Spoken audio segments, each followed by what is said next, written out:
checking the forecast, things looking crazy. A storm on the horizon, the pressure is low. Gotta get moving, put on a show.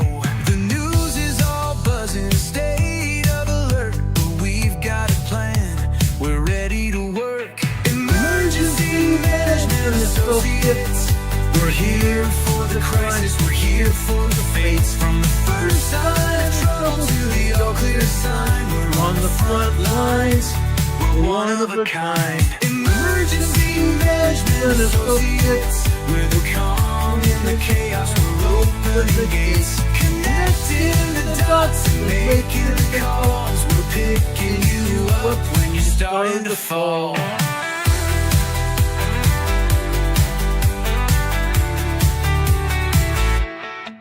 See a little fire or a rising flood, we're a well-oiled machine, we're running in the mud. From the city hall meetings to the rescue teams, turning worst case scenarios into hopeful dreams. We're training the people, we're stocking the gear, we're the team you can count on when trouble is near. Emergency Management Associates, we're here for the crisis, we're here for the fates. From the first sign of trouble to the all clear sign, we're on the front lines, we're one of a kind. Emergency Management Associates, we're calm in the chaos, we're opening gates, connecting the dots and making the calls. We're picking you up when you're starting to fall. It's more than a job, it's a calling, you see.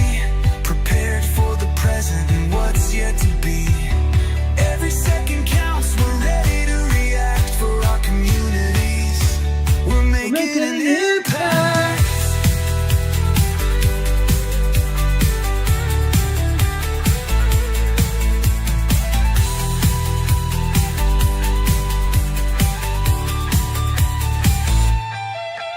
Emergency Management Associates, we're here for the crisis, we're here for the fates. From the first sign of trouble to the all clear sign, we're on the front lines, we're one of a kind.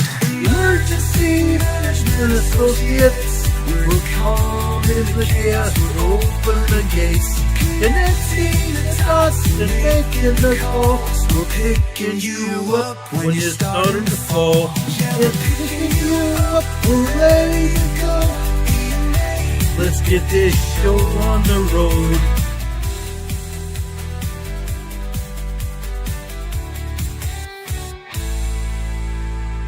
Let's get this show on the road, guys. What do you say? This is Ron Tyler with the Emergency Management Associates. We're coming to you from the Area Command, 392 miles west of Kitty Hawk Beach, North Carolina.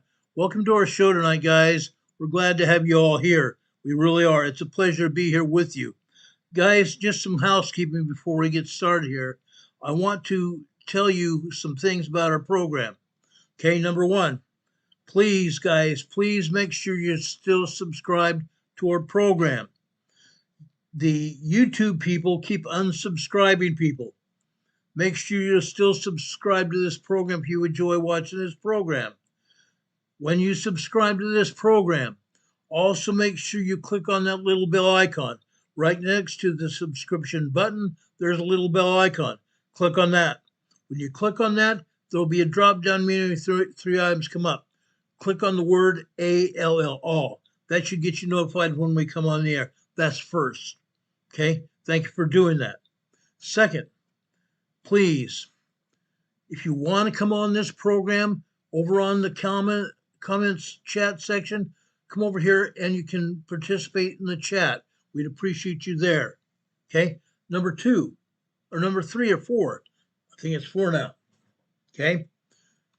Please, you can support this program also by doing super chats on the chat.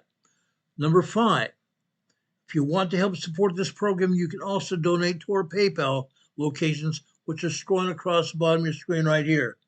Right below that, you see our address, our postal address, 504 Bethel Road, Box 401, Morganton, North Carolina. The zip code here is 28655. Also, you see our email address scrolling across the bottom of your screen right there. When you see that, you can give us comments on our email. You can also give us ideas what you want to see on the show, or if you see something you don't like, please comment there as well. We'd love to get emails from you. We love emails, okay? To our postal address, when you send us a card or a letter, we love cards and letters, guys. We don't get enough of them. We used to, but we don't anymore. Guys, when you send us a letter or a postcard, or not a postcard, but a letter or a regular holiday card or greeting card, you can also contribute to our program by sticking a check or cash inside that letter. Wrap it in the letter or wrap it in the card and send it to us. We'd love to see it. We'd love to help you support this program as well. Thank you for that. Okay. Now, guys, a lot of things have happened since we got on the air yesterday. A lot of things have happened. Number one, okay, want to give you an update about what happened with Nancy Guthrie. Quite a few things have happened. Okay. Number one, the sheriff has not been doing his job as we told you before. Haven't been doing his job for a long time. Now, with that, we have an update. Today, federal vehicles stormed Nancy Guthrie's house. The FBI asked the sheriff to move the reporters and the media people off the street, down the street away from Nancy Guthrie's house. Yesterday afternoon, the Guthrie family or the sheriff employed somebody to put up no trespassing signs around Nancy Guthrie's house. But today, later this morning, later this morning, the FBI showed up en masse, okay? Quite a few FBI vehicles, unmarked vehicles show up in front of her house. One of them entered her garage. Then when they entered the garage, they shut the garage down. Reporters noticed people inside the home, wandering around the home through the windows. Then the sheriff moved people off back down the road, and the media was not able to see what the FBI was doing there. I've got a report ready to show you right here, right now. Let's take a look at it.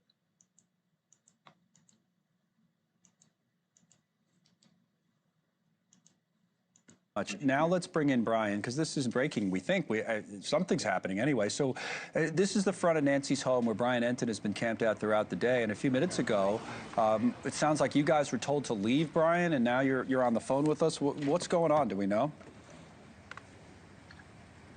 Yeah, there's been a lot of activity here, Connell, within the last 15 minutes or so. I'm going to step out of the way and show you. They've made all the media leave. They've shut down the entire road about 2 blocks in front of Nancy Guthrie's house, and I just saw basically a cavalry of FBI vehicles arriving. It looked like evidence response teams. You know, they're in the pickup trucks and the vans with all of their equipment in the back. And I can see down the road, they're now pulling into Nancy Guthrie's driveway. And I asked one of the deputies, are you moving us out of here because the neighbors complained before the FBI showed up? And she said, no, this is for investigative purposes, which now makes sense because all of these FBI teams just showed up and pulled back into the driveway, which is interesting, Connell, because think about it. You had the first crime scene, then they took the crime scene tape down, opened it back up. Then 2 days ago, we saw them set up another crime scene. They went in for 2 hours, took the crime scene tape down.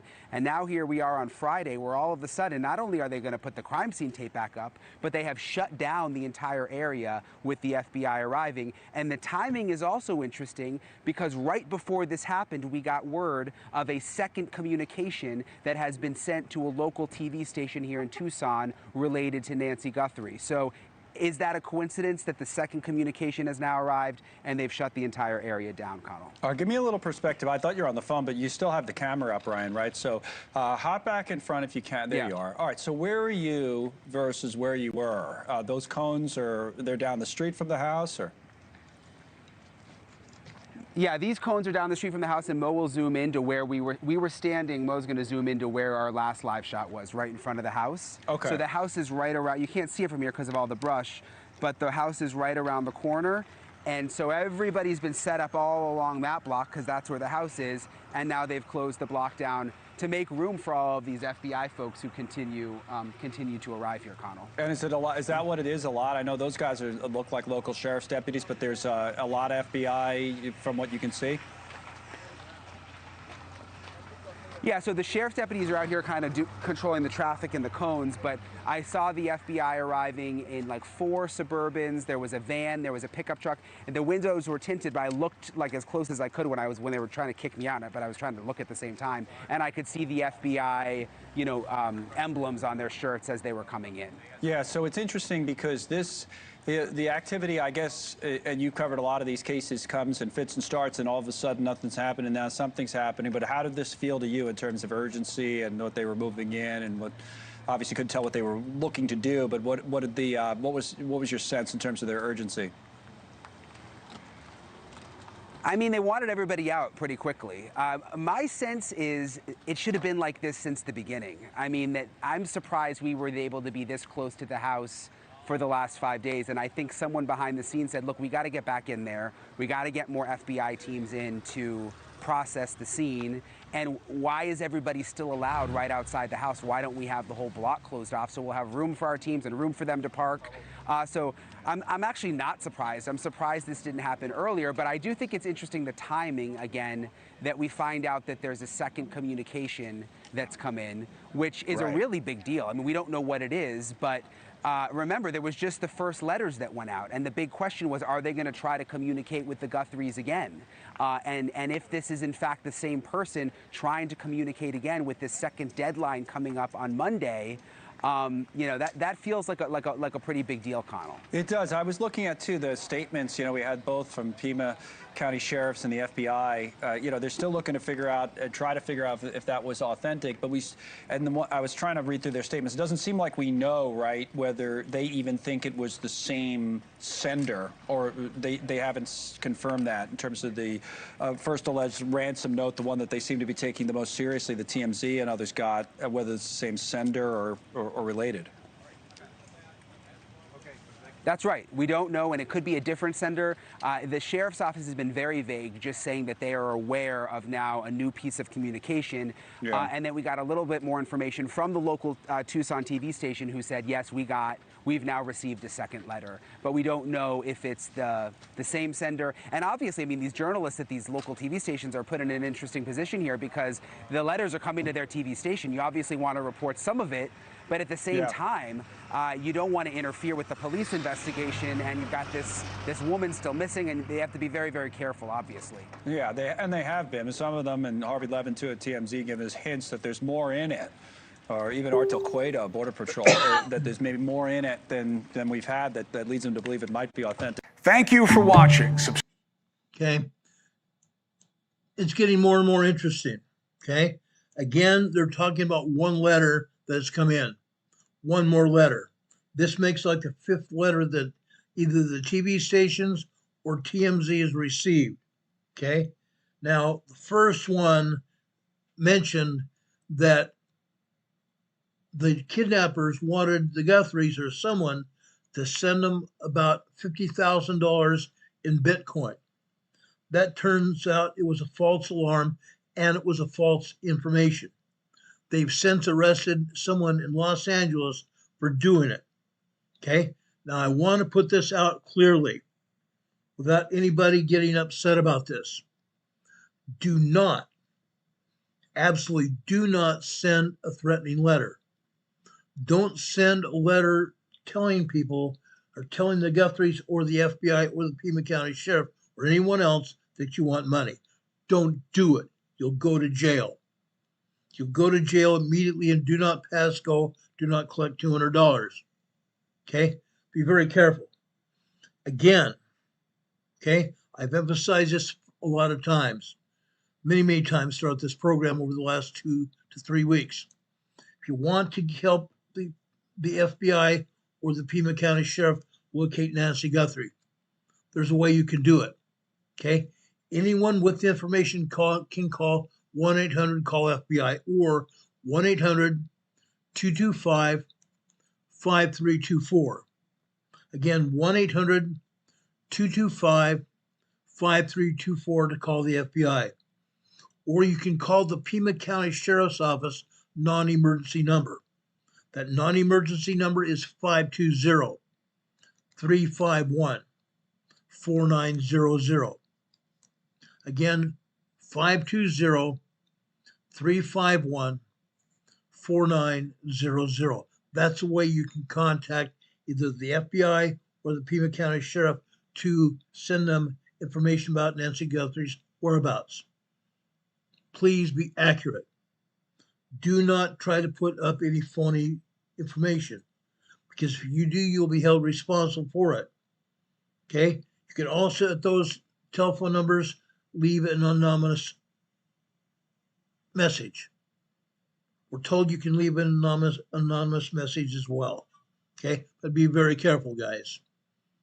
This is serious.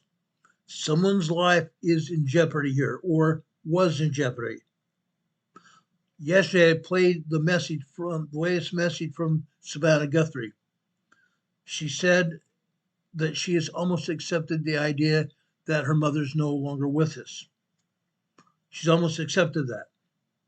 But that doesn't mean Nancy Guthrie's gone. What does mean is we need to work harder and even smarter to bring Nancy Guthrie home, one way or the other. So please, guys, if you have any information about Nancy Guthrie, call the FBI or call the Pima County Sheriff's Office and give them the information. They'd appreciate it. The FBI has arrived at Nancy Guthrie's house again, en masse. One of the FBI vehicles, one of the Suburbans, drove into Nancy Guthrie's garage, and they closed the garage after them. Later, when someone set up a drone, they saw FBI agents exiting the back of the Guthrie home, going out in the backyard, around the pool, and out the back gate, out into the desert. Okay? It's unknown where they were going. The video doesn't last that long, but that's what happened. The FBI has been at Nancy Guthrie's home for quite some time today. We'll have more information about this possibly later or in tomorrow morning's session of this program. Okay? We will be back on there when the information becomes available. Okay? That's it. That's it when it comes to Nancy Guthrie. Now, there's some other things that have happened. Okay? I want to talk about earthquakes now. Actually, before I do that. Now, all of you know that the State of the Union message was delivered at 9 p.m. Eastern Standard Time last night from the Capitol in Washington, D.C. Everybody was there. President Trump invited people to be there. He recognized them. Many medals were handed out by the president and his staff. A general recognized two military people. One, the family of the man that was shot, nearly killed 2 months ago. Remember him? President Trump recognized him, and a general gave him a Medal of Honor, and a Purple Heart. Another gentleman that weathered the World War II, weathered Korea, and weathered Vietnam. He was an ace fighter pilot. For one reason or another, he was told to keep silence for 50 years. Last night, at the State of the Union address, President Trump asked him to be there. He was 100 years old. President Trump gave him the Congressional Medal of Honor. The United States General offered him the Congressional Medal of Honor. A man that has been sitting on the sidelines for 50 years, ordered not to talk about what he did in World War II or Korea or Vietnam. Last night, he was recognized at 100 years old. In April of this year, he will be 101 years old. The oldest living World War II veteran still alive that piloted fighter planes during World War II, Korea, and Vietnam. Last night, he was recognized. Also at that State of the Union address, something else happened. Okay, let me play this State of the Union address, part of it for you. This is only going to last a couple minutes. You're going to want to see this. Okay. One of the great things about the State of the Union is how it gives Americans the chance to see clearly what their representatives really believe. So tonight I'm inviting every legislator to join with my administration in reaffirming a fundamental principle. If you agree with this statement, then stand up and show your support. The first duty of the American government is to protect American citizens, not illegal aliens.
Look at the Democrats on the left-hand side of your screen, sitting on their hands.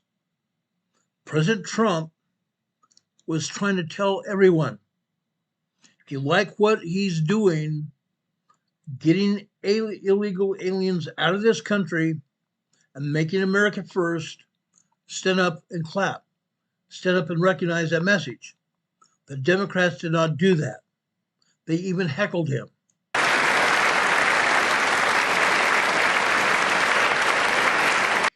There's Commander Kelly, captain in the Navy, sitting on his hands. Recently, just about 3 weeks ago, the United States Navy brought him back active duty. He was retired. They brought him back active duty, and he was court-martialed. During the court-martial, his rank was reduced to seaman. He's not going to get his captain's retirement any longer, and I believe they made him pay it back. I believe they made him pay back what he's already gotten. Captain Kelly is no longer a captain. He's a senator, a disgraced senator.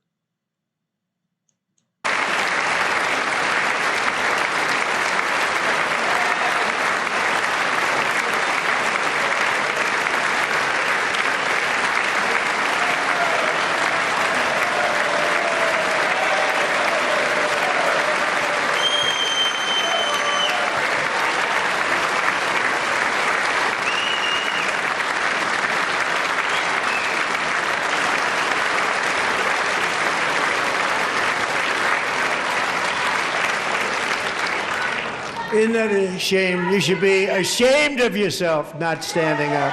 You should be ashamed of yourself. That is why I'm also asking you to end deadly sanctuary cities that protect the criminals and... You see, Ilhan Omar from Minnesota, a Somali woman that's in the United States Congress, yelling and screaming, berating the President of the United States, and right next to her is Rashida Tlaib from Michigan, doing the same thing. On the right side of her jacket there, okay, on the right side of her jacket, it's another condemnation of this country. What you're not seeing on the left-hand side of her jacket, on our right side, she's wearing a button you don't see right now, but it says FUCK ICE. Apparently, that's allowed in the United States Senate. It's interesting. Both of these women should not even be in Congress. There's a bill now going through Congress immediately now to remove them from Congress and anyone else that wasn't born here in the United States. In order to be the president of the United States, you have to be born in the country. If you want to be a citizen, you want to be a representative of this Congress, the Senate, or the House, they're saying now you must be born here in the United States, not foreign born. These two women are not foreign born, and there's many other foreign born representatives from Senate and the House that are from Islamic countries. They hate this country. They hate the United States. Soon, we hope, these people will be removed from Congress, and they will be replaced by Americans, United States citizens. Enact serious penalties for public officials who block the removal of criminal aliens. In many cases, drug lords, murderers all over our country, they're blocking the removal of these people. Okay, you notice what Ilhan Omar said there? She said, Trump, you murdered two people. She's referring to the nurse, Pettit, that was shot and killed by ICE agents who had seen him with a gun. He had a gun. He was about to use it, and they fired on him and killed him, unalived him. The other one was that woman, Miss Good, in Minneapolis. She assaulted and battered an ICE agent. She assaulted and battered an ICE agent. She was shot by ICE officials. I stand by that. I've seen many, many videos, and some people disagree with me. That's okay. You can disagree with me. I don't care. But according to everything I've seen, I'm a former law enforcement agent myself. I was head of our investigation for our traffic accidents. I was head of the traffic accident investigation team for the country. In San Diego, whenever there was an accident involving federal vehicles, state, or buses, I was asked to help investigate those accidents. Just as that happened, if I was still an active accident investigator, I would have been sent to Minneapolis to investigate that as well. I watched it. I watched over and over and over from different angles. She purposely ran into that ICE agent and tried to hurt him bad. Now, there are Democrats, I understand, that don't agree with me. That's okay. You can disagree with me. However, what I said is this, and I stand by that. She purposely ran our ICE agent, almost running him over. She didn't run him over, she ran into him purposely, causing non-life-threatening injuries, fortunately. But she did it on purpose. In my book, by all the rules that I know of, that was a clean shoot as well. Trump did not murder anyone. ICE agents did not murder anyone. They haven't. They did their job. They did their job. I stand by that. But Ilhan Omar, you've seen her yelling at President Trump, and there, with an open mouth, you see Rashida Tlaib from, again, Islam, from Hamas, in Gaza. That's where Rashida Tlaib lived, in Gaza. Now she's a United States Senator. She shouldn't be there. Neither should Ilhan Omar. They're troublemakers, yelling and screaming at President Trump during his speech. Now, there was one United States Senator that was removed earlier on as President Trump got started. He had a sign. He was putting up for everybody to see, raising a cane. He had a walking stick. He was raising the air, shaking at President Trump, and he was removed by the Senate Sergeant at Arms, which is a law enforcement agent of the United States Senate. He was removed. In my book, Ilhan Omar and Rashida Tlaib should have also been removed. people out of our country, and you should be ashamed of yourself.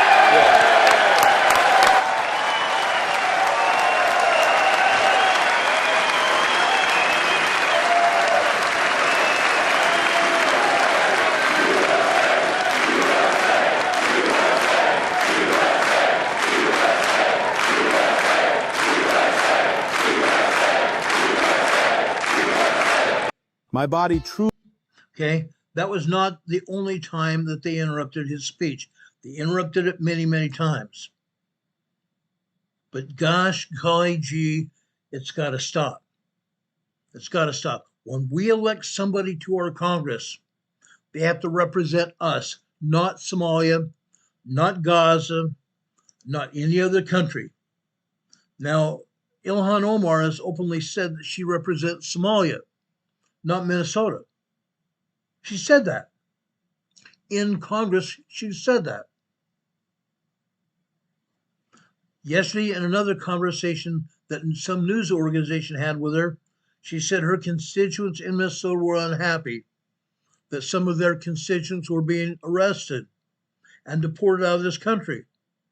That's correct. They have been, and they should be. If they're illegal, they don't have correct paperwork, they've been avoiding the system, they've been stealing from our government, stealing from all of us. We are taxpayers. We're taxpayers in this system. Those Somali people that have been doing it have been defrauding the government, taking from us, United States citizens. They need to be removed immediately. They need to be removed immediately, without question. I stand by that. I completely stand by that. But anyway, let's talk about earthquakes again. Okay? I'm specifically talking about large earthquakes that have occurred today. The first one I want to talk about is over on the western side of Japan. Western side of Japan, there is a peninsula on the western central side of Japan. It was a 5.2 earthquake. USGS has it labeled as a 4.9. I've got this information for you right now. This earthquake was larger than they're saying it is. Notice here, it says magnitude, 4.9 here at the bottom. No station details contributed. Of course not. Of course not. It's not a 4.9 at all. Further down, you notice they say 5.1. 5.1 large earthquake. Guess what? It was larger than that. Want to show you this. That's why I downloaded this information and show it to you. Over here on the right side where you see magnitude. These are the seismographs sitting on the ground, recording the data, recording the strength of the earthquake.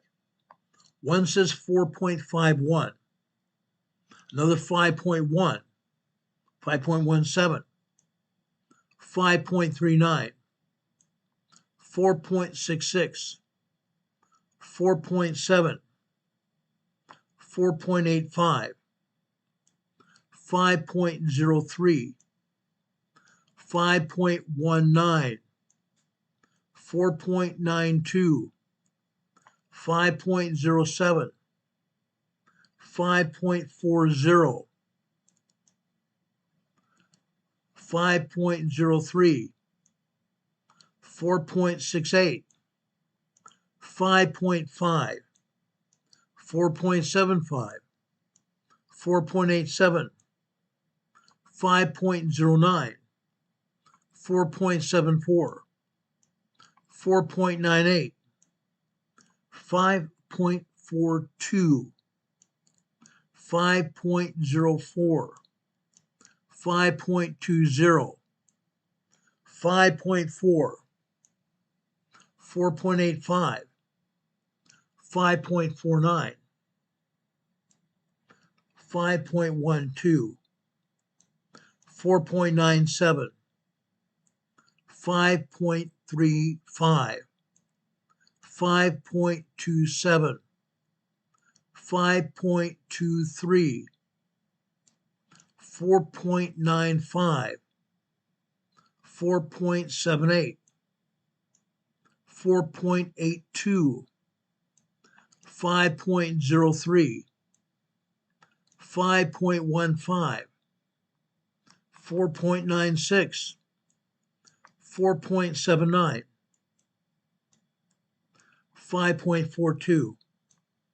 Now, guys, I could go on. I could go on. This earthquake was at least a 5.4 by my own reading. I went through all these readings here, all the magnitudes. Then I divided by the number of machines that recorded the data. That came to a 5.4 earthquake. That came to a 5.4 earthquake. USGS said this is a 4.9 yet. They have no station details at all under the 4.9. But under the 5.1 is where we had station details. As I said, I went through all of them. I added them all up and then divided by the number of stations reported it, the number of seismographs reported it. That's how you get the numbers. This was a 5.4 earthquake. A 5.4 earthquake, not a 4.9 and not a 5.1. This is over on the west side of Japan. There are other earthquakes as well. Let's go and check those out as well. Okay? Over in Tsukuma, Japan, eastern side of Japan here, they've listed this at 5.2. Let's take a look at this. I want you to see this too. They have this listed at 5.2, but look, again, no station details reported. 5.3 here with station details. So I opened it up. Let's take a look at this. First off the bat, 6.14, 5.51, 5.18, 5.26, 5.18, 5.61, 5.86, 5.20, 5.08, 5.48, 5.32, 5.19, 5.11, 4.71, 5.72, 5.19, 5.6, 5.45, 4.95, 4.76, 5.47, 4.90, 5.08, 5.34, 5.26, 5.09, 5.34, 4.91, 5.70, 5.62, 5.29, 5.88, 5.44, 5.21, 5.33, 5.31, 6.11. Two sixes here. Two magnitude 6 earthquakes here were recorded here. The majority were in the 5s here. Here's another 5.05, 4.99, 5.0, 5.23, 5.60, 5.25, 5.10, 5.36, 5.89. Guys, I went through all the data. I went through all the data here. This was at least a 5.5 to 5.6 earthquake. USGS has been downgrading these quakes, as you already know. That's why I want to show you this data. When I tell you guys that the earthquakes have been downgraded, I don't always show you the data, but when I can, I will. When I have the time, I will. I want you to know what's happening. I want you to know what's happening. because this data is going to be reflected on each one of you. How's that possible? It's this, okay?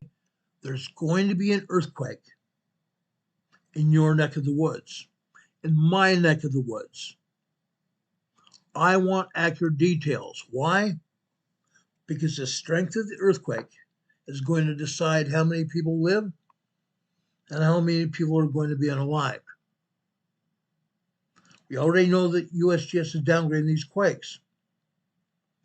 I'm keeping track of the dangers here. I'm keeping track of what's going on here.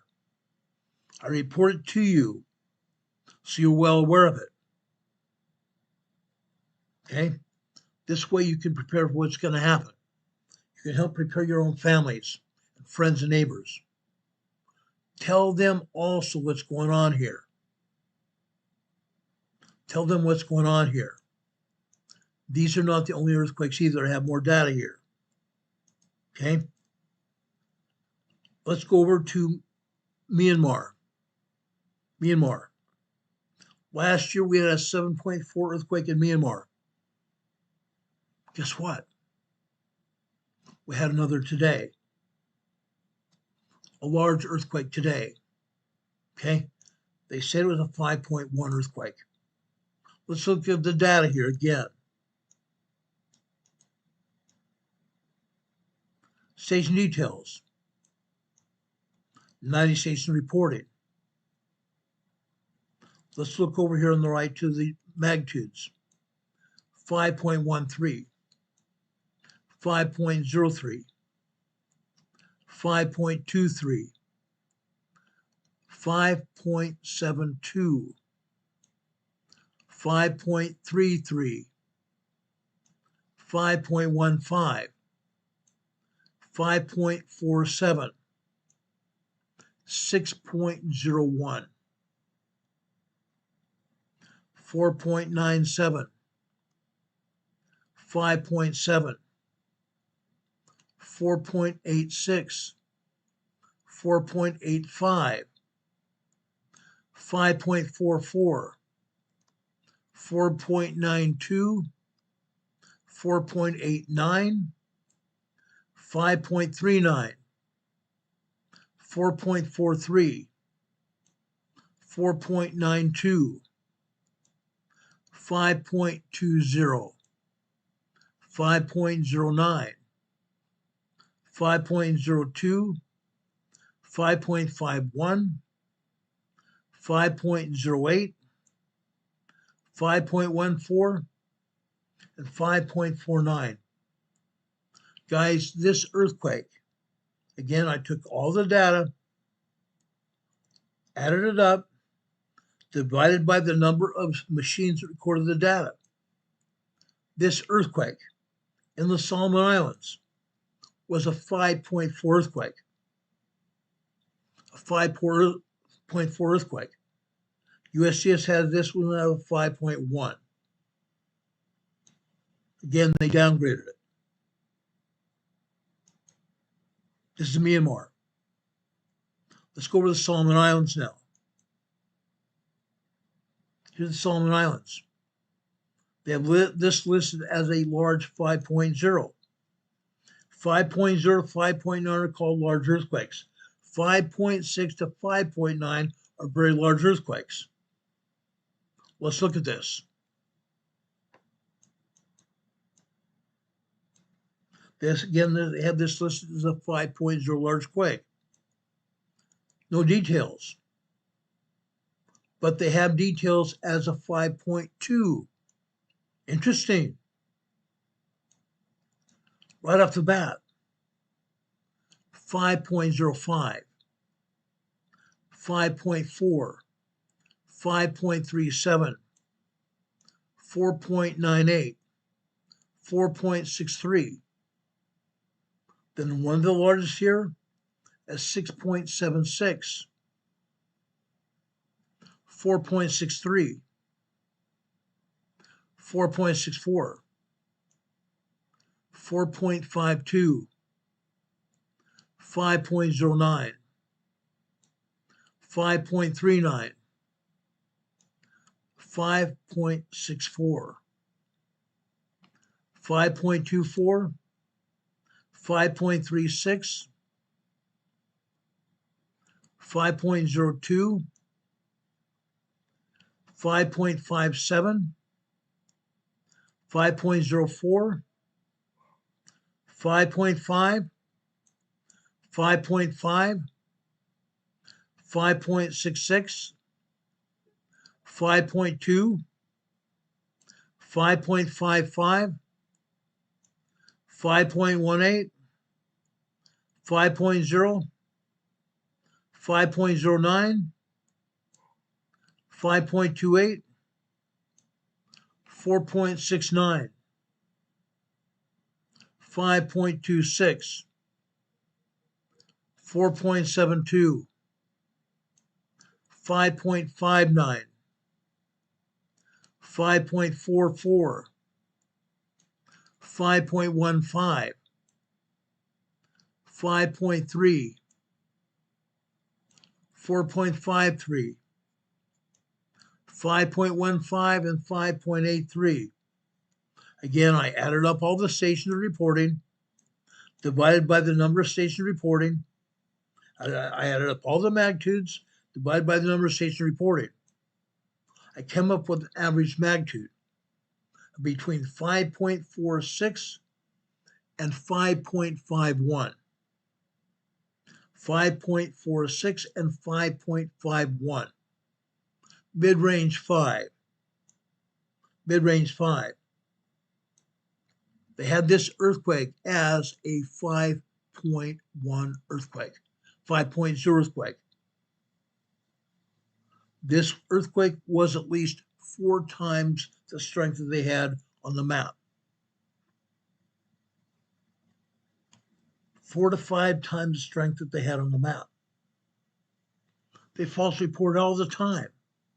We've caught them. Time and time again, over and over, we catch them. They don't report earthquakes either. We've shown that in the past. That happens on a daily basis. They refuse to be honest with us.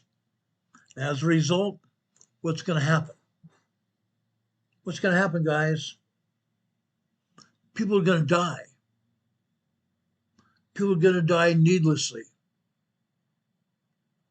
because the agencies aren't telling us what's going on. The USGS, time and time again, tells us we cannot predict earthquakes. However, we don't have to predict anything.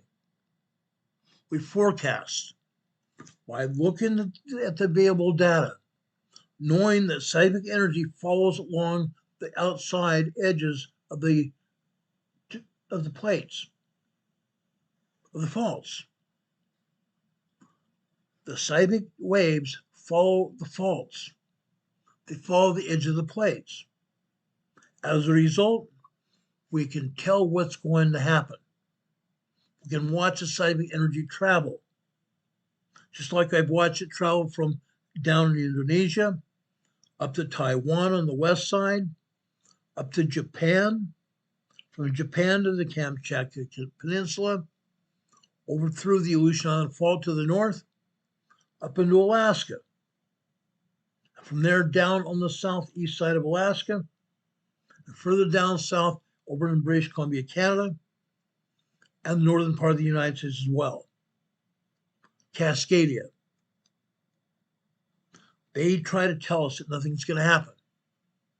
They try to tell us that, oh, it's not going to be for another 50 years or another 200 years before we have a Cascadia quake. They're telling us that the San Andreas Fault is not going to go. We're not going to have any problems with the San Andreas for another 25 years. But yet, they're saying that the San Andreas Fault could go tomorrow. It could go anytime. Honestly, it could go anytime. I've been watching these faults. I've been watching these plates for 7 years. And even before that, when I was in college. Guys, when you watch it as often as I do, when you watch it day to day, you know what's going to happen. can pretty much forecast what's going to happen. Not always, but we can forecast. Knowing what else happens, what affects earthquakes, what affects the plates, and what affects the faults. Whether it be planetary alignments that cause electromagnetic radiation to penetrate the ground of the earth, or radiation from the sun, penetrating our magnetosphere, penetrating our atmosphere, heating up our atmosphere, heating up the ground that we walk on, heating up the plates, heating up the faults, causing earthquakes. We talk time and time again about what's happening. That's because we want you to know what's going on. A better informed public is going to cause safety. It's going to cause safety. It means safety. Better information, more safety. You can prepare. We talk about preparedness on this channel all the time. That is the primary reason we're here. Our safety. We talk about all kinds of emergencies all the time, including earthquakes. Why? Safety's sake. Safety's sake, guys. That's why we're here. Now, I prepared a presentation tonight for you. Tonight I have preparation data showing you earthquakes on the New Madrid Fault and earthquakes on the East Coast. I want to talk about the New Madrid Fault. If we have time, we're going to talk about the East Coast as well. Let's go over here to the New Madrid Fault. I want you to see what's happening here. This is Dell, Arkansas. This diagram shows Dell, Arkansas here. There's a lot of activity here. You see tremors.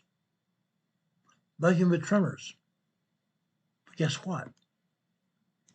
It goes far beyond that. It goes far beyond that. Why do I say that? Let's go over to the USGS map and show you earthquakes on the New Madrid today. That'll give you a better idea what's happening here, why we're talking about it. Okay? I'm going to take down our banner, EMA banner. I'm going to take down our webcam now, for right now. Okay?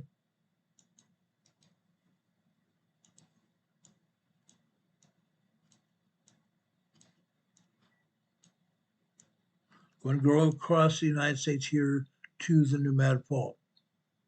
They're showing two earthquakes here. This one in Missouri, Catron, Missouri. They're saying there's a 1.3 tremor in Catron, Missouri. Guess what? It's just not one tremor here. It's not just one tremor. In just a minute, I'm going to show you Catron, Missouri on a seismogram. Show you exactly what happened here. Further south here in Arkansas. Okay, over near Jonesboro, Arkansas. This happens to be Dell, Arkansas right here. Okay, 2.0 earthquake. USGS has this as a 1.9 tremor. 2.0 earthquake here in Dell, Arkansas. Let me show you more in just a minute. They're showing two earthquake movements here. There are dozens. There are dozens and dozens of earthquakes here on the fault. I'm going to show you what happens. Okay? Now, let's go here to the north part of the fault. I shouldn't say the north part, the central part of the New Madrid Fault. Right here. Okay? See where it says Cape Girardeau? This is where the Mississippi turns. Turns to the east, then it turns to the west, turns to the north again. Okay? This is where New Madrid, Missouri is. This is where Matthews, Missouri is. Other places I'm going to talk about tonight. Places that are having earthquakes tonight. All day long. Literally all day long. Why do I want you to see this? We have EMA family members that live here on the New Madrid Fault. We have EMA family members that live down here in Louisiana, Mississippi. Do you think they want to know what's going on? Oh, heck, they better. They do. Our buddy Nathan, he does a lot of weather information on YouTube. He lives here in Mississippi. We have our family members live down here in Louisiana and Arkansas. They're frequently here on this channel. I want to provide this information for their safety. Before we're done here tonight, I'm going to go over here to Eastern Tennessee, the Tennessee Seismic Zone right here. Here at USGS is saying we have a 2.1 earthquake here, minor earthquake here in Blaine, Tennessee. I'm going to show you several locations here in Tennessee in the Eastern Tennessee Seismic Zone. This is also called the southern end of the what? Eastern Continental Divide.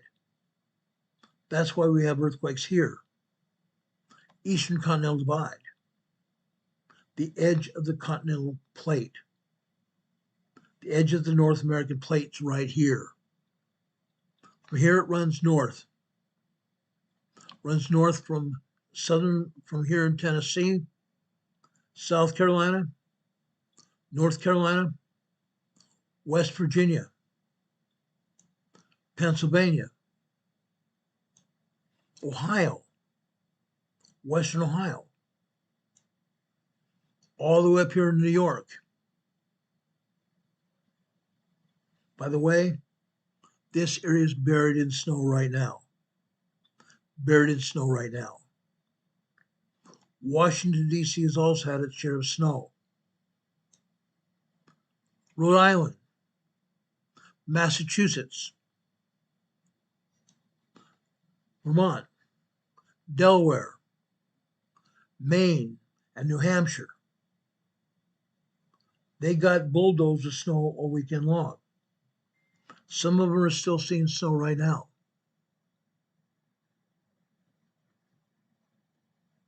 You guys here in the north, you need to be very careful. Don't risk your health out shoveling snow. Try to get somebody to do it for you. If you're elderly, don't risk your health shoveling snow. It's not worth it.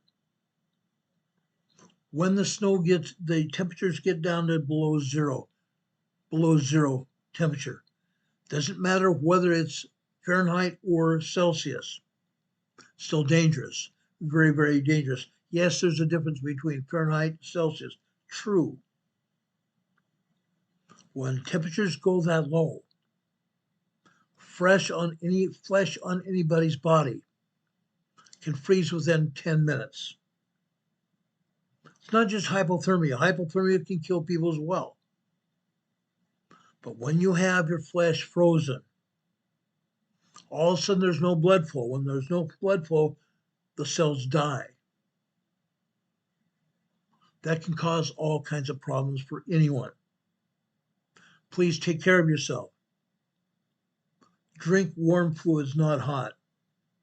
Drink warm fluids, keeping your body warm. Wear proper clothing when you're outside. Be very careful. Be very careful, you young ones, and careful even more with your pets. Don't leave your young children out for any kind of length of time. Don't leave your pets outside either. They deserve to be warm. They deserve to be taken care of. They deserve to be loved. Okay? This northern area of the United States has gotten hammered. Hammered. 2 to 3 feet of snow in places. That's big time hammered. Snow and blowing snow and blizzard conditions. Be careful out here. Be very careful, guys. I'm telling you right now. But this is Tennessee, Eastern Tennessee Seismic Zone. The southern edge of the tectonic plate, Eastern Continental Divide. Down here, Georgia, Washington, Georgia. USGS is showing this is 1.9 tremor, 2.0 earthquake. 2.0 minor earthquake here in Washington, Georgia, but it's not the only one. In a few minutes, I'm going to show you more earthquakes here in Georgia as well, up and down the entire East Coast. Yeah. Now, I want to bring up our webcam again. I'm going to bring up our seismic devices here. Show you what's going on here. Okay? Please stay with us. This is important information. This information could save your lives. Again, in Dell, Arkansas, we see tremors here. See tremors here in Dell. Again, USGS showed one tremor. There are a lot more than that. A lot more than that. Let's go over to Ozark Folk Center, Arkansas. North Central Arkansas here. For years now, years and years, we've seen a lot of tremors. We've seen a lot of minor earthquakes. Here today in Dell, Arkansas, or not Dell, but Ozark Folk Center, Arkansas. Guess what we have? Not just tremors here. Not just tremors. These are 3.0, 3.5 earthquakes here. Over here on the left side, on the black line, that is 1 p.m. 1 p.m. Over on the right side on the green line, this is 12:59 p.m. today. Tremors very quickly turn to 3.5 earthquake. 3.5 earthquake. After that, 1:35 p.m. on the blue line, 3.0 earthquake. At 1:49 p.m. this afternoon, 3.3 earthquake on the green line here. Yes, we have some 2.0 minor earthquakes and a lot of tremors here. Ozark Folk Center, Arkansas this afternoon. Interesting. Now,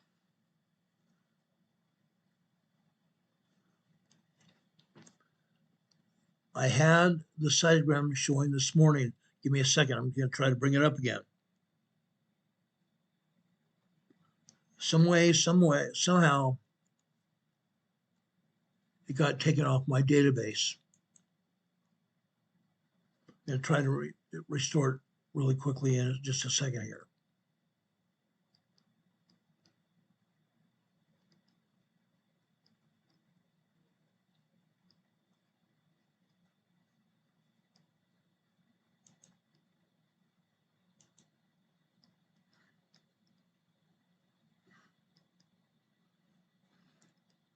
Hold on a second.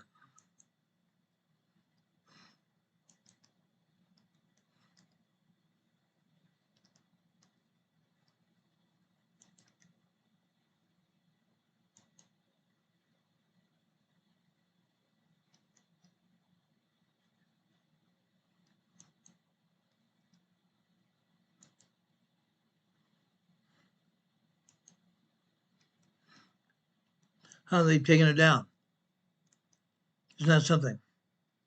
All morning long after 9:30 this morning, Ozark Folk Center, North Central Arkansas had 3.0, 3.5 earthquakes.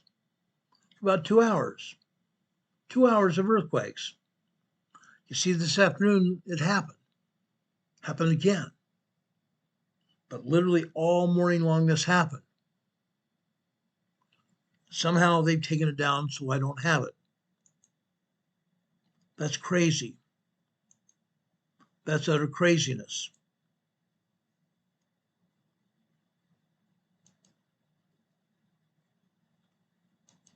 Oh, gosh. That's weird. That's weird. That's why I don't have it. They took it down. It's like it doesn't exist anymore. If they say it doesn't exist, it doesn't exist. Go figure. But again, here in north central Arkansas, earthquakes. Earthquakes. Small 3.0, 3.5 earthquakes here in Ozark Folk Center.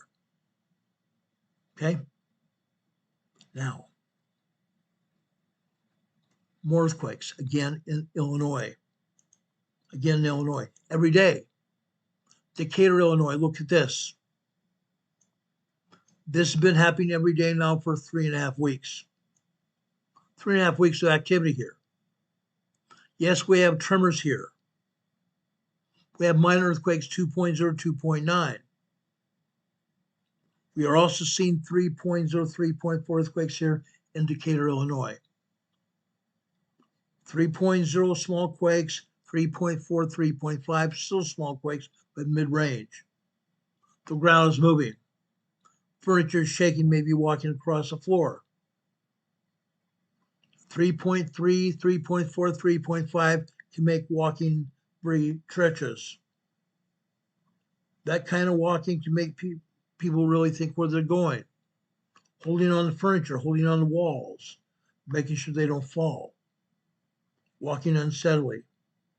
That's what happens during one of those small earthquakes. That's what they're seeing here in Decatur, Illinois. Literally all day and all night long. The top black line here is last night at midnight. The bottom green line is here on the left-hand side, 11:30 this morning. On the right side, 11:59 a.m. this morning. Let's take a look at this afternoon, Decatur, Illinois. Look at this. Look what's happening here.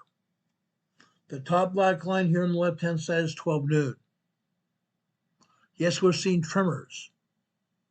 We're seeing 2.0, 2.4 minor earthquakes. But look at this afternoon. Look at this afternoon, guys. After 3:34, 3:35 this afternoon, we had 3.0 earthquakes.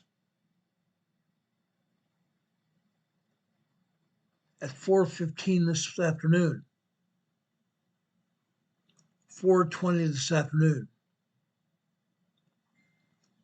3.5 minutes of 3.0 activity, small earthquake activity.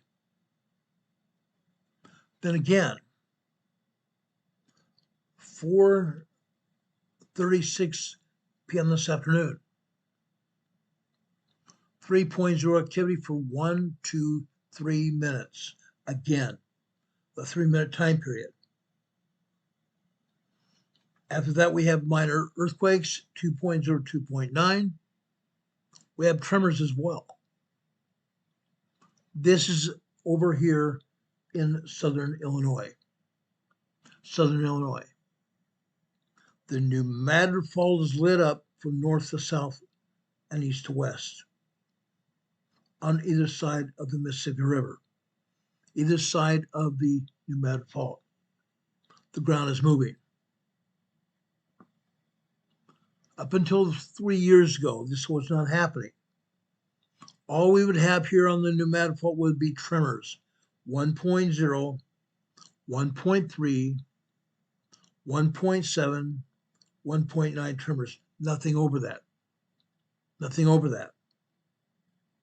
For one time period alone, in 2011,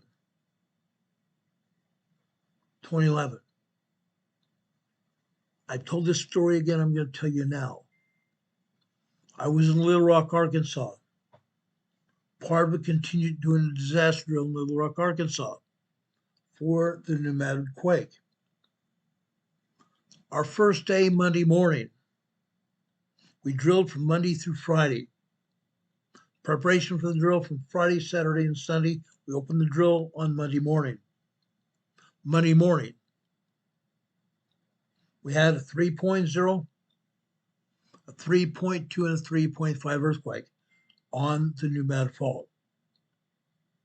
South of Jonesboro, Arkansas, one up closer to Oklahoma, and one over in Missouri on the Pneumatic Fault. On the first day of our disaster, we did not expect that to happen because all we had seen were tremors. After that, all we saw were tremors for another several years, quite a few years. I came on the air in 2019. Between 2019 and 2023, all we saw were tremors. Starting in 2023, we started seeing minor earthquakes, 2.0, 2.4. Then they got larger, 2.4, 2.7, 2.8, and 3.0 small quakes. Now, what I show you here today, we've seen 3.0, we've seen 3.2, 3.3, we've seen 3.5 earthquakes here today already on the Pneumatic Fault. They're occurring. They're happening every day. This is an everyday occurrence up and down the entire fault line. Should you be concerned? Very, very concerned. This is going to be an ongoing problem for years until the fault gives up the ghost and pops. Then bedlam is going to ensue. Bedlam is going to happen. Promise you that. Now, remember that earthquake I showed you on the earthquake map? USGS? Carton, Missouri? Look at Carton, Missouri this morning. It wasn't just one 1.0, 1.7 tremor. Multiple tremors here all day long. All day long. This black line here at the top right-hand side, it graduated from tremors from being 1.3, 1.4, 1.5 to 1.6, 1.8, 1.9, 2.0 earthquake. 2.0 earthquake here.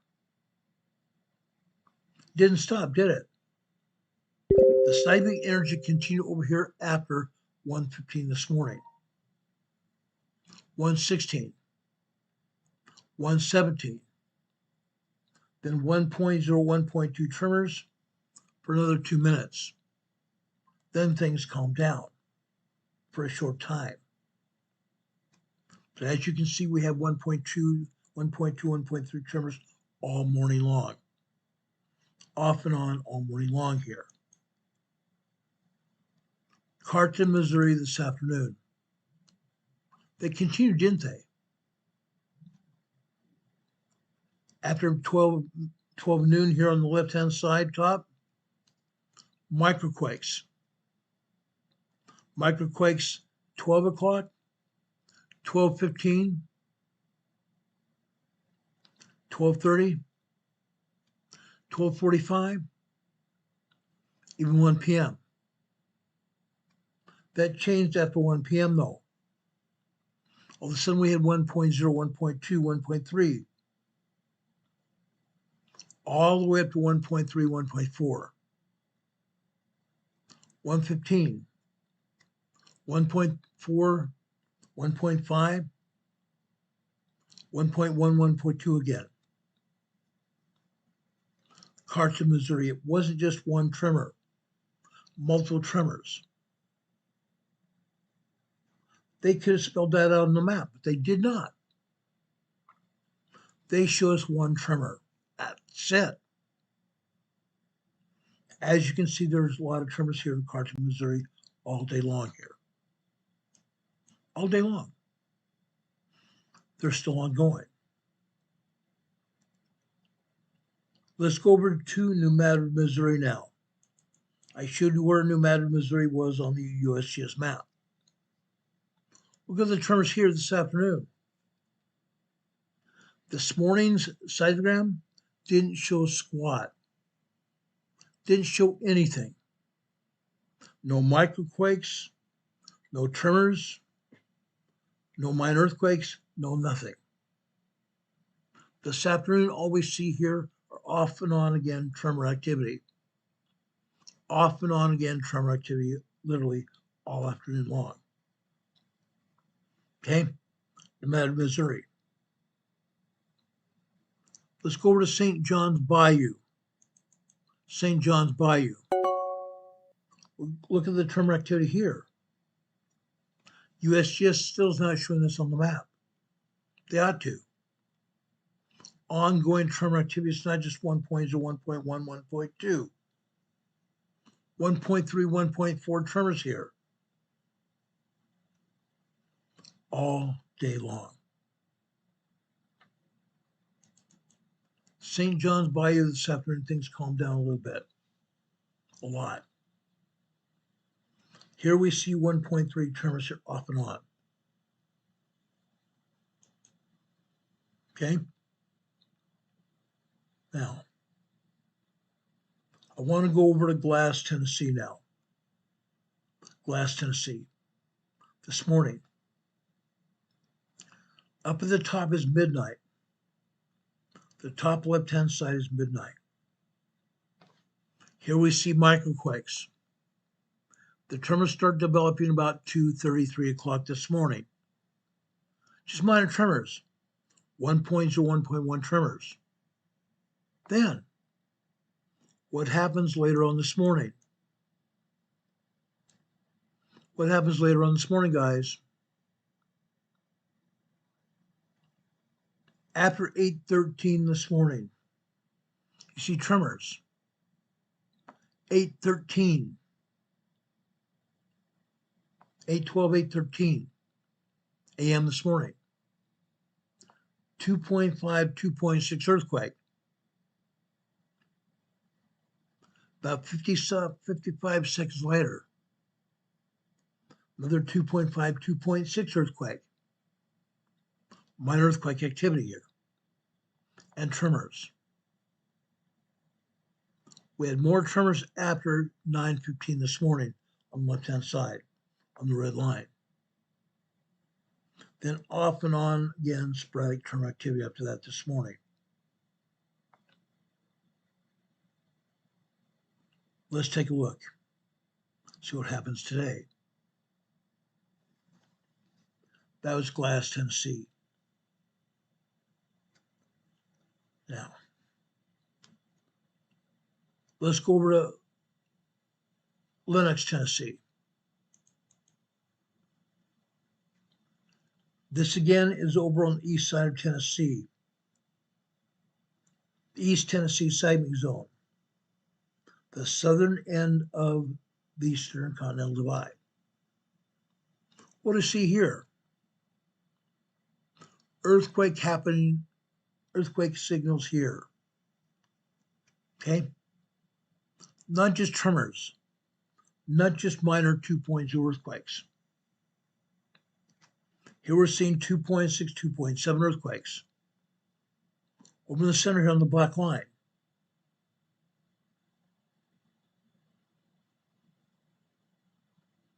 Hold on a second. This black line on the left-hand side is 7 a.m. 2.4, 2.5 earthquakes here. About 50 seconds later, 2.6, 2.7 earthquake. Then that reduces to tremors again. Come over here to the right. Now we're at about 7 minutes after the hour. 2.8, 2.9 earthquake. Then tremors and 2.0 earthquakes here. We continue to the right here. Okay. Here at 7:13 this morning, 3.0 earthquake. 3.0 earthquake here this morning. Lenox, Tennessee, the southern end of the Eastern Continental Divide. We're going to see a lot more than this. Lenox, Tennessee this afternoon.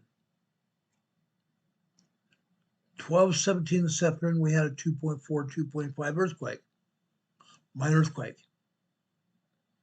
About 50 seconds later, we have a 2.5, 2.6 earthquake. That's all. That's all that happened. Lenox, Tennessee. But it doesn't stop there. Miston, Tennessee. Look at this. Here we see tremors. Here we see tremors, a lot of them. 9:02 a.m. this morning. 2.2, 2.3 earthquake. About 55 seconds later, 1.9, 2.0 earthquake.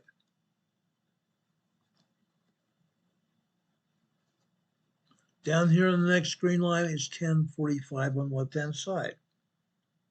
Move over to the right. Heavy-duty tremor activity hitting here.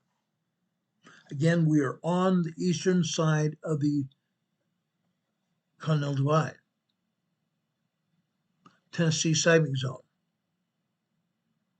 We are going to see these earthquakes here.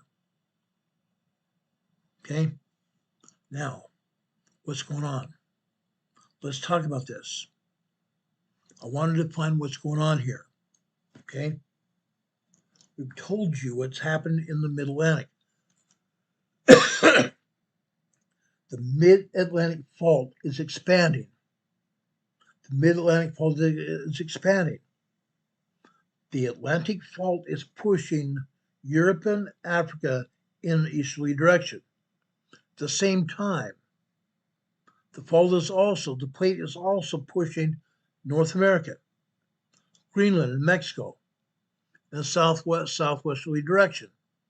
That's why we're going to see earthquakes on the East Coast, on the Eastern Continental Divide as well. Okay? But what we're also seeing, we're seeing seismic energy coming from the West Coast, coming all the way across the North American plate, North American continent, putting pressure on the new manifold as well. We have pressure from the east pushing the North American continent to the west. That's putting additional pressure on the new Madrid.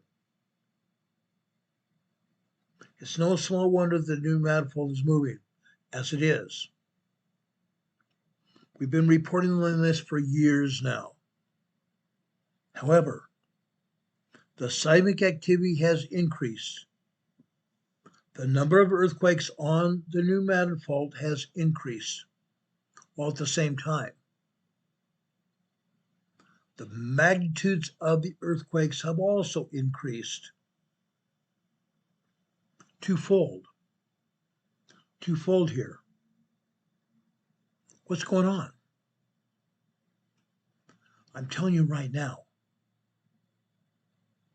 it's my belief because of what's been happening. The amount of pressure that's building up here on the new manifold has increased exponentially. And if this continues as it is happening now, we're going to see more and more earthquake activity here. Large earthquakes and the number of earthquakes also increase. As I said last week, I don't believe it's going to be too long before we have a major earthquake here on the new manifold. A 7.5, 8.0 earthquake here on the new manifold. That's very realistic. Millions of people live up and down the fault. From Louisiana on the west side, Mississippi, Tennessee, and Kentucky on the east side,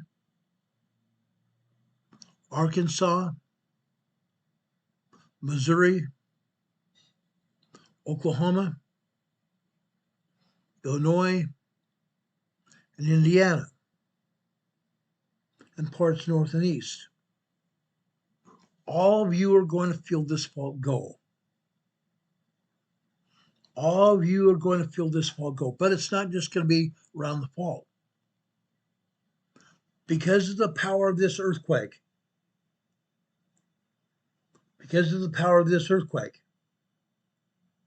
this earthquake is going to be felt all the way across Texas, Oklahoma, Kansas, Nebraska, Illinois, even over in Minnesota, North Dakota, and South Dakota.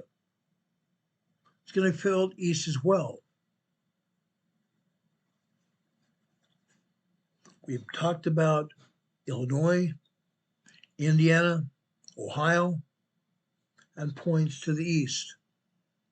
When the new manifold goes, 7.58.0 energy at least, possibly larger. This energy is going to ring church bells on the East Coast in Washington, D.C. It's going to ring church bells here in Morganton, North Carolina. It's going to ring church bells over in Georgia, possibly even down in Florida. The ground is going to shake exponentially. People's lives are going to be disrupted. We talked about fires. We talked about great big huge fissures opening up in the earth. That's going to happen. The river's probably going to change course again, just like it happened in 1811, 1812. People are going to be displaced again. Possibly even another lake opening up, besides Reelfoot, that opened up in 1810, 1811. This is going to happen. What do you need to do? What do you need to do to be prepared? Quite simply, do it now. Do it now, guys. Get prepared now. Write a plan. Write a plan. Write a plan to protect your business. Write a plan to protect your family. Get hold of your emergency manager wherever you live, whether you live in a city or a town. If your city or town doesn't have an emergency manager, go to the police department or the fire department. Ask them what you should be doing. They're going to tell you the same thing. Write a plan. Get prepared yourself. Help your neighbors. Help your friends. Help your family. Write a plan. Gather supplies. Gather supplies. What a concept here. What a concept. Get ready, guys, because it's going to happen. Let's go over to Tennessee again. The northwestern part of Tennessee, Ridgely, Tennessee. Look at this. Lots and lots of tremors all day long, all morning long here. The top black line here is midnight on the left-hand side.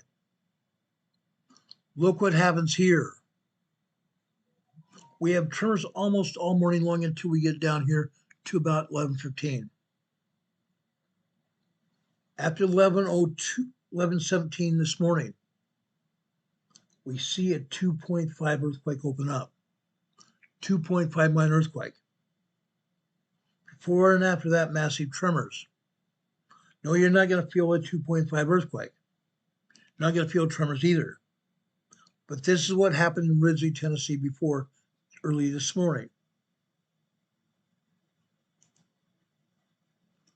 Ridgely, Tennessee this afternoon.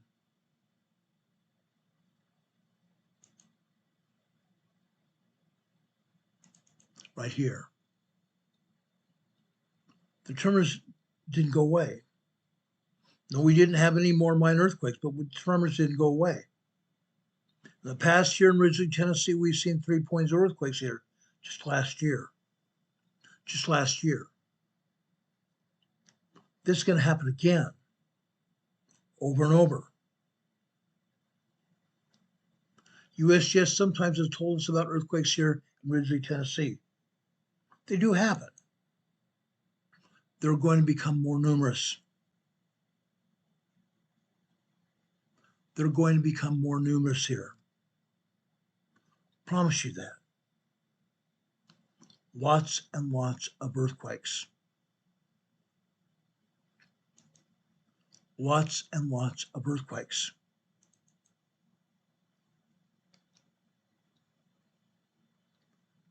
I know we had more earthquakes than this. I know that because I had them here, but they've been taken off my database again. Marktree, Arkansas. Barker Cemetery, Missouri. Truman, Arkansas. Tyronza, Arkansas. Up and down the entire fault line in Missouri and Arkansas. Earthquakes galore. Even upwards of 3.0, 3.5 earthquakes in Missouri today. They were here earlier. As I showed you on the other diagrams, they've been taken down for whatever the reasoning.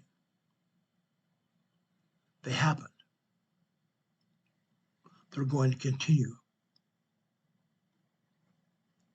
The new Madrid earthquake is going to happen. It's a matter of when. We don't know when. We don't know when. It will happen. That I promise you. What are you going to do about it? What are you going to do about it, guys? That's a question. That's a question. Over here on the East Coast. This is Calhoun, Georgia here. Calhoun, Georgia. You see microquakes all over the place. You see a couple of minor earthquakes here as well. And a few tremors. Georgia here, the southern part of the Continental Divide. What's going on? Savannah, Georgia here. Look at this. Seismic increase here in Savannah, Georgia. Not just tremors, but minor earthquakes galore. 2.0, 2.5, 2.6, 2.7 earthquakes here in Savannah, Georgia. From about 7:30 on, literally all the rest of the morning. Savannah, Georgia this afternoon, look at this. More minor earthquakes here. They're ongoing. Let's come over here where I live. Morganton, North Carolina. There is a mountain called Dog Sap Mountain. Just east of here. Look at the activity here. Lots and lots of tremors, but we're also having some minor earthquakes here, Dog Sap Mountain, North Carolina. Just east of Morganton, North Carolina, where I live. The ground is moving. Again, the Atlantic plate. The Atlantic plate is pushing on the North American plate, causing all this activity here. It's ongoing. It's ongoing. Dog Sap Mountain this afternoon decreased, didn't it? Decreased. Now I want to take you over to Pisgah National Park, North Carolina. Look at this. Again, the greater part of the morning here was quiet. Quiet. Until about 9:30. Then the activity picked up. But in this case, all we see are a bunch of tremors, maybe 2.0 earthquakes. Not 2.5, not 2.9, but 2.0 earthquakes and tremors here. This is Roswell, North Carolina. the Pisgah Astronomical Research Institute. Okay?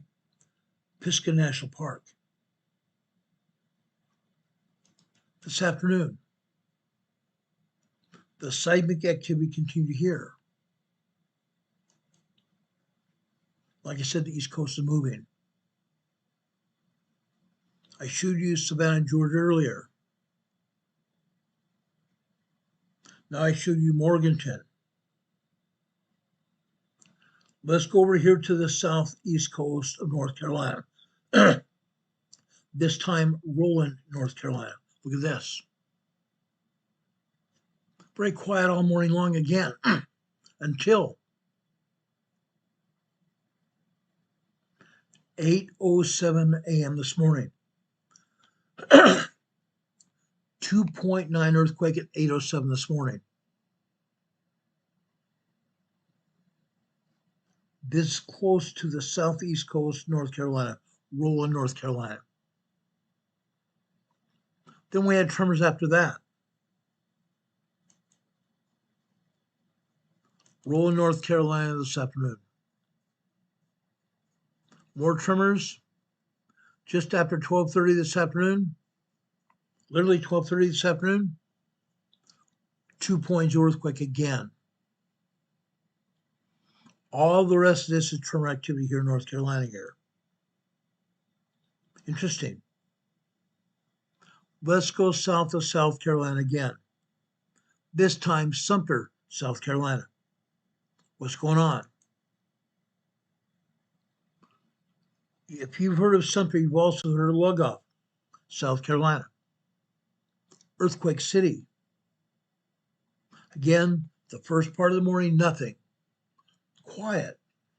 Then we start having tremors build up very gradually. 1.0, 1.1 tremors. Then again,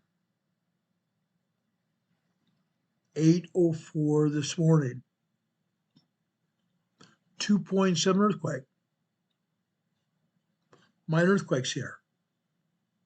A lot of them, matter of fact.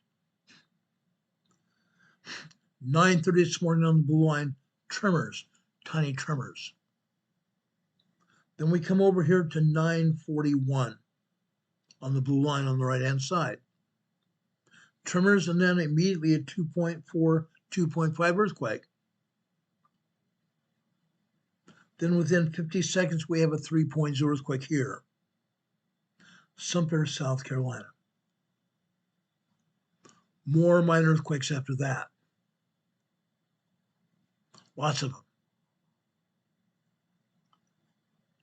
At approximately 11, I want to say 11:40, 11:39, 11:40 this morning, 2.8 earthquake. 50 seconds later, 2.7 earthquake. Sumter, South Carolina. This afternoon, look at this. The top line here on the left-hand side is 12 noon. Most of this is just tremor activity.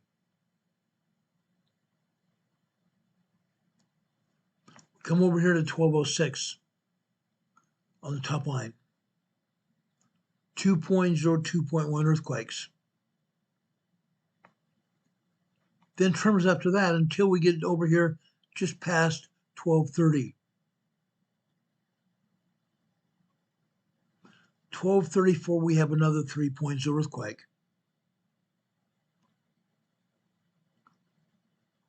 Then at approximately 12:58, not 12:58, I'm sorry, 12:49 a.m. or 12:49 p.m. this afternoon, another 3.0 earthquake. Then more tremors and minor earthquakes after that. Come down to the next blue line, okay, 2:30 p.m. this afternoon. Come over here to the right.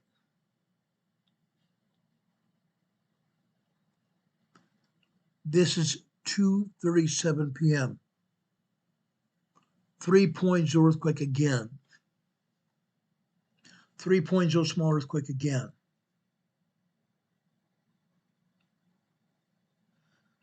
Five minutes later, another 3.0 earthquake. 60 seconds later, another 3.0 earthquake. Actually, both those were multiple quakes. Back-to-back multiple quakes on top of each other. The ground shook for about 5 or 10 seconds in both cases. This is what is going on in Sumter, South Carolina, as a result of the Mid-Atlantic Fault. It's pushing. It's pushing. Yes, people's homes, or people living in this area, all over this area, they felt these quakes. They felt these quakes. All up and down the entire East Coast, they're feeling movement. I hope you know about it. Those people that are here, I've given you the opportunity to know about it, haven't I? Now it's up to you to do something about it. Get yourselves prepared, guys.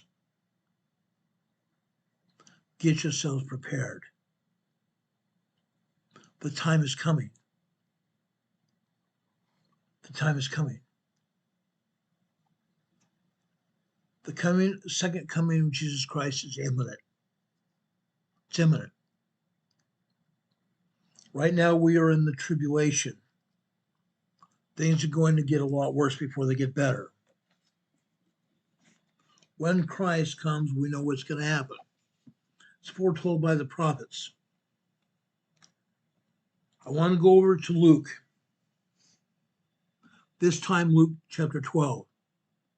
I want to start with verse 31. Actually, verse 30. Verse 29. Starting in verse 29 here. And seek not ye what ye shall eat, or what ye shall drink. Neither be ye of doubtful mind. For all these things do the nations of the world seek after. And your Father knoweth that ye have need of these things. But rather, what does he ask us to do? What does the Lord ask us to do? Seek ye the kingdom of God, and all these things shall be added unto you. Fear not, little flock, for it is your Father's good pleasure to give you the kingdom, so that ye have, and give alms. Provide yourselves bags which wax not old, a treasure in heaven that faileth not, where no thief approacheth, neither moth corrupt. For where your treasure is, there will be your heart also. Let your loins be girded about, and your lights burning, and ye yourselves like unto men that wait for their Lord, when he will return from the wedding, that when he cometh and knocketh, they may open unto him immediately. Are you prepared? Are you prepared? I talk a lot about the 10 virgins. I talk a lot about the 10 virgins. 5 of which were prepared, and 5 that did not have sufficient oil in their lamps. Today you might have oil in your lamps. You might have matches. You might have flashlights. You might have some food, but do you have enough food or water to exist when things happen? Are you going to have power enough to do your things that you need to do to keep your families alive? Think about what you need to do and do it. I am not doing anything myself to hurt you, but I am doing all that I can to help you. and help your families survive what's going on. Jesus Christ's second coming is going to be very soon for us. The earth is going to move in great fashion. Things are going to change around us very quickly. I want you all to be prepared for what happens. That's our message. Be prepared. Don't fear. Brothers and sisters, 23 people watching right now, which is a joke. We had nearly 50 people for a good long time this afternoon. May God bless us all. Share this program far and wide with your neighbors, your friends, your families, your extended families, the people you associate with that are in social media, and also the people you work with. Share far and wide. May God bless you. May God heal you and your friends and neighbors, your families.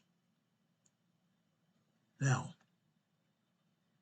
one of our own EMA family members, or several family members, are sick and afflicted. Our friend and dear sister Rebecca found out yesterday her cancer has returned. She's having to undergo chemotherapy and radiation again. She did not say what stage she was in, but this is serious. She needs our prayers. She needs our help. She and her family.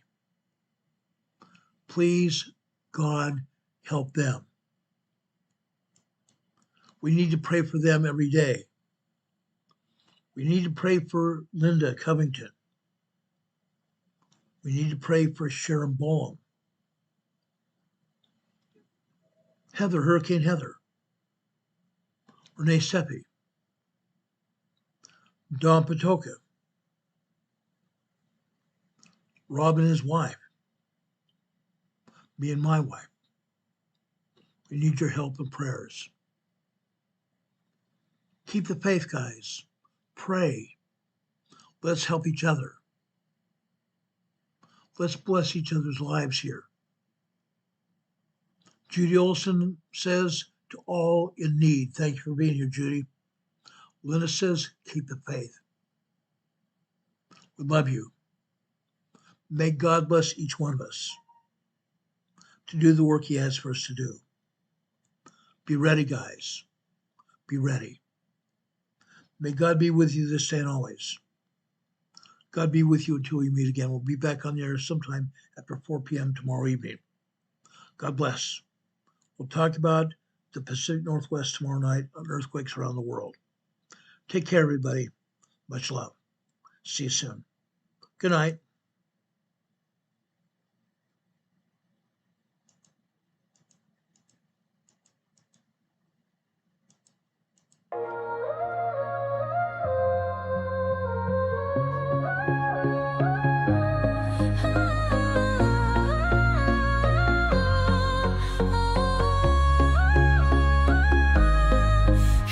Emergency Management Associates, we're dedicated and true, bringing you the essential knowledge, helping you see things through. From disaster preparedness to navigating recovery's embrace, we're here to guide you in every unpredictable time and place.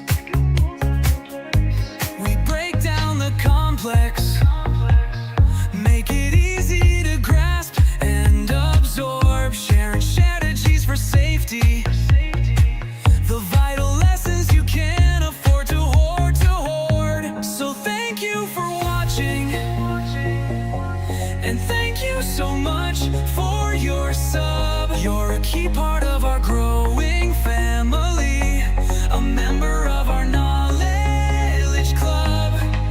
With every like, every share, and every comment you send our way, our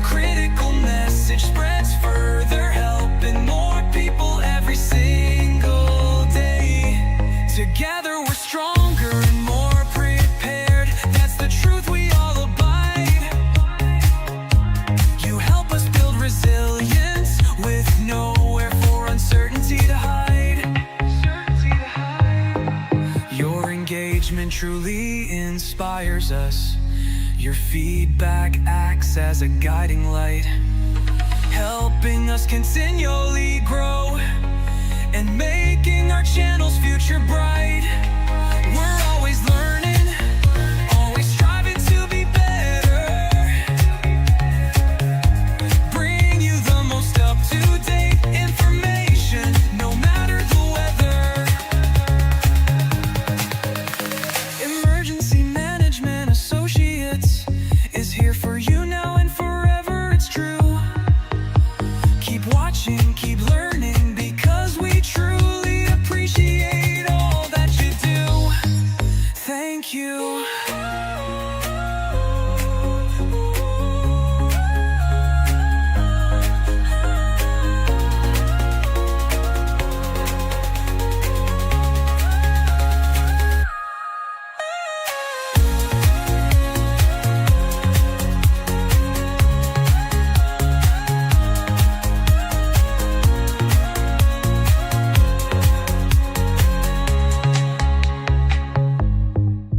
Thank you. Thank you, everybody. We love you a lot.